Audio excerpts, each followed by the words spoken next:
संसार अजीबो गरीब क्यों? संसार में सभी लोग हमेशा खुश रहना चाहते हैं, लेकिन लगभग सभी लोग दुखी रहते हैं। सबके दुख का कारण अलग अलग हो सकता है, लेकिन सभी के दुखों का मूल रूप एक ही है, क्योंकि संसार का मतलब संग साथ रहना। जो भी मनुष्य दुखी रहता है वह अपने को जिम्मेदार कभी नहीं मानता, लेकिन हमेशा संसार में जिन लोगों के साथ वह संपर्क में सबसे ज्यादा रहता है, उन्हीं लोगों को अपने दुख का कारण भी मानता है। या तो वह अपने साथ के लोगों को समझ नहीं पाता है और अपनी बातों को उन्हें समझा नहीं पाता, या फिर उन लोगों की बातों को ना समझने के कारण वह हमेशा अपने आप को दुखी महसूस करता रहता है। संसार में सभी दुखी होने वाले व्यक्ति हमेशा एक योजना बनाकर चलते रहते हैं। अपने मन में बनाई गई योजना को वह हमेशा सबसे अच्छी इच्छा और कामयाबी की सफलता की सीढ़ी भी मानते हैं, क्योंकि अपने किए गए कार्य में कभी भी किसी को कोई कमी नजर नहीं आती। लेकिन जब वह अपने किसी विचार को अपने संग साथ रहने वाले लोगों के सामने इच्छा प्रकट करता है, उस समय उसको किसी की सहायता ना मिलने के कारण, उसको समर्थन ना मिलने के कारण वह अपमानित महसूस करता है और सभी को मूर्ख घोषित कर देता है कि मेरे इतने समझाने के बावजूद भी किसी की समझ में क्यों नहीं आ रहा। लेकिन वह यह भूल जाता है कि किसी बाग के अंदर केवल एक प्रकार के फूल होने से बाग की शोभा नहीं होती। इसीलिए परम पिता परमेश्वर ने बाग की सुंदरता के लिए हमेशा अलग अलग प्रकार के फूल और पत्तियों का निर्माण किया है। इसीलिए संसार में भी सभी लोगों को अलग अलग समझने की ताकत उनके पूर्व जन्म के कारण इस जन्म में उनको दी है, और जब किसी की समझ का लेवल नहीं होता तो वो हमेशा समझने की कोशिश करने के बावजूद भी किसी भी बात को, किसी भी योजना को, किसी भी विचार को समझ नहीं पाता है और इस प्रकार से सही कार्य गलत समय पर करने का फल असफलता के रूप में मिलता है। इसीलिए कहा गया है कि समझाने का प्रयास भी उसे किया जाए जिसे समझने में रुचि हो, जो समझने के लिए ध्यान लगाता हो, क्योंकि केवल सुनने से किसी भी चीज की सफलता कभी नहीं मिलती और सुनने के बाद अगर वो समझता नहीं है तो उसका सुनना बेकार हो जाता है। समझने के लिए उस विचार को हमेशा अभ्यास लाने के लिए आचरण करना पड़ता है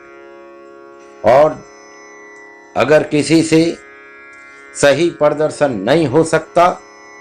या नहीं होता है, इसका सीधा सा मतलब है कि वह समझा कुछ नहीं है और जो समझा नहीं है उसने ढंग से सुना भी नहीं है। इसलिए पहले कहा जाता है कि हमेशा सुनने पर ध्यान दो। अगर ध्यान इधर उधर भटक गया, मन इधर उधर भटक गया, तो कोई भी शब्द बड़ा महत्वपूर्ण होता है और उस शब्द के ना सुनने के कारण कोई भी कार्य, कोई भी विचार, कोई भी योजना समझ नहीं आ सकती और जब किसी कार्य को समझोगे ही नहीं तो उसका प्रदर्शन भी ढंग से नहीं हो सकता। इसलिए संसार में हमेशा कोई भी मनुष्य अपनी योजना से दुखी नहीं होता, लेकिन योजना को जब किसी भी प्रकार का समर्थन नहीं मिलता है तब मनुष्य दुखी रहता है और वह ईश्वर से प्रार्थना करता है, हे ईश्वर,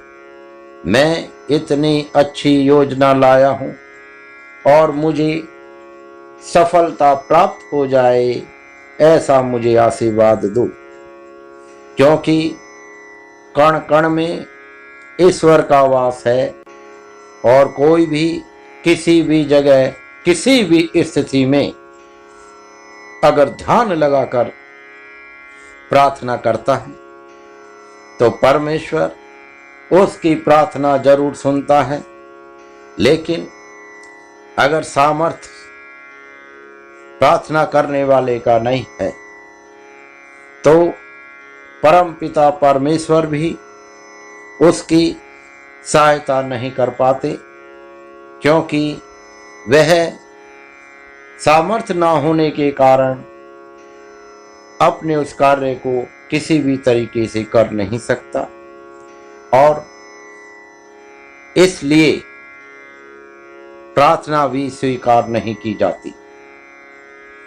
इसलिए मनुष्य को हमेशा इस बात का ध्यान रखना चाहिए कि जिस योजना को अगर वह तैयार कर रहा है, किसी विचार को पूरा करना चाहता है, किसी सपने को पूरा करना चाहता है, वह उस योजना से कितना प्रसन्न है और किसी को भी अपनी योजना बताते समय वह कितना प्रसन्न है। अगर योजना बताते समय उसके मन में अगर भय आ जाता है, संकोच आ जाता है, लज्जा आ जाती है या संशय आ जाता है और वह योजना सुनने वालों की तरफ बड़ी आशा से देखने लगता है, तो ये संकेत है कि उसकी योजना कितनी भी अच्छी सही, लेकिन यह योजना इसकी पूरी होने वाली नहीं, क्योंकि हर कार्य तभी पूरा होता है जब उस कार्य में करने वाले के अंदर ऊर्जा का विकास हो, उसके अंदर उस लक्ष्य के लिए तेज हो, उसे करने की तड़प हो। और यह तीनों चीजें तभी आती हैं जब पूर्व जन्म में उसके पास पुण्य कर्मों का भंडार हो।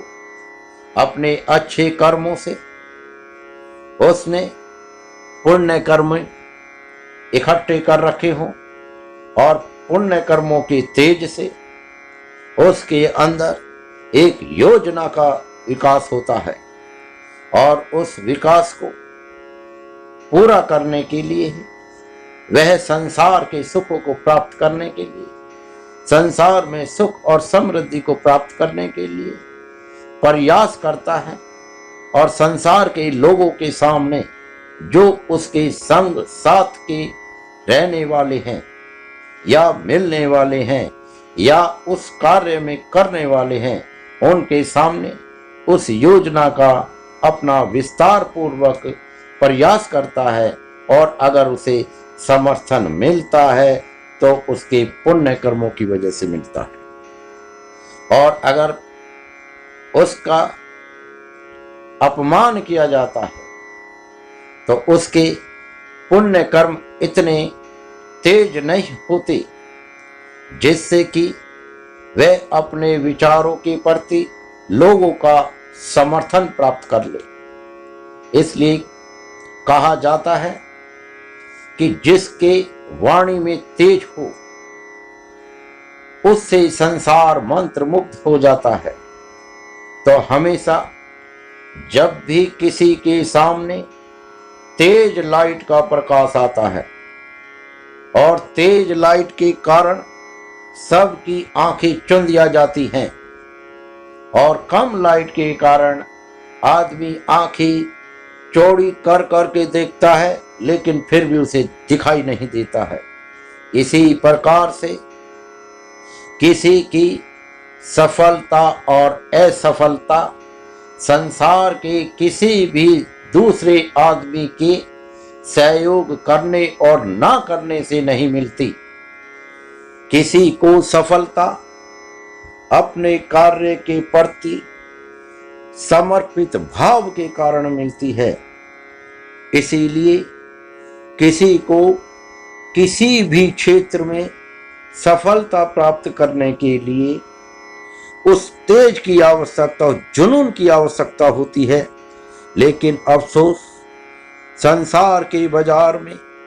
ना वह तेज मिलता है, ना वह जुनून मिलता है, और ना ही कोई गुरु उस जुनून को प्रकट कर सकता है